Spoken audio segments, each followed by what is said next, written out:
రాష్ట్రంలో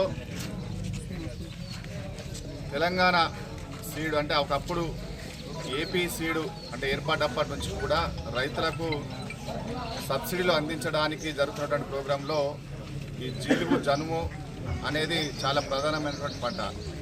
ప్రతి సంవత్సరం సబ్సిడీ మీద రైతులకు అందిస్తున్నటువంటి పరిస్థితుల్లో ఈ సంవత్సరం కూడా ఖరీఫ్లో రైతులకు అందించడం కోసం ప్రభుత్వం ఎంత ఆర్థికమైనటువంటి ఇబ్బంది ఉన్నప్పటికీ కూడా రైతులకు ఇవ్వాలన్నటువంటి ఒక ఆలోచనతో ఈ కార్యక్రమం తీసుకోవడం జరిగింది. ఇది కొన్ని రాష్ట్రాలలోనే ప్రొడక్షన్ అవుతుంది.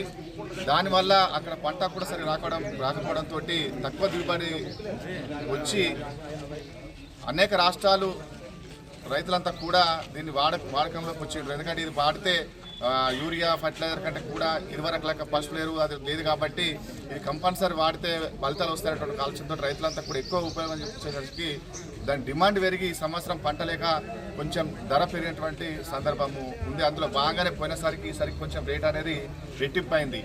అయినప్పటికీ కూడా కొంత భారం అయినప్పటికీ కూడా రైతులకు ఇవ్వాలన్నటువంటి కలిసి ప్రభుత్వం నిర్ణయం చేసుకొని రైతులకి సబ్సిడీ ద్వారా ఈ పచ్చి రొట్టెలు సప్లై చేయడానికి తీసుకున్నటువంటి కార్యక్రమం.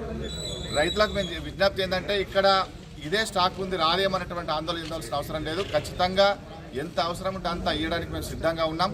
కాకపోతే అంతా ఒకసారి కాకుండా ఒక రోజు అటు ఇటుగా ట్రాన్స్పోర్ట్ ఉంటుంది కాబట్టి ఒక రోజు 2 రోజులు ఆలస్యమైనా కానీ వస్తుంది.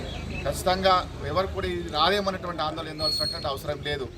మరొక విజ్ఞప్తి ఏంటంటే మీడియా ద్వారా తెలంగాణ ప్రభుత్వ రైతులకు కొంచెం దీన్ని మనమే భవిష్యత్తులో పంట పండించుకొని ప్రొడక్షన్ చేసుకుంటే అది రైతుకు ఉపయోగపడే విధంగా ఉంటుంది. ఇది కొన్ని రాష్ట్రాలలో పండించడంతో ఉపయోగం ఎక్కువ అవుతుంది కాబట్టి దొరకక ఈ రేట్లు పెరిగేటటువంటి సందర్భంలో మనమే ఒక ఎరువుగా తయారు చేసుకుంటే ఈ సమస్య ఉండదు అనేటువంటి విషయాన్ని మీ ద్వారా రైతులకు తెలియజేస్తా ఉన్నాం.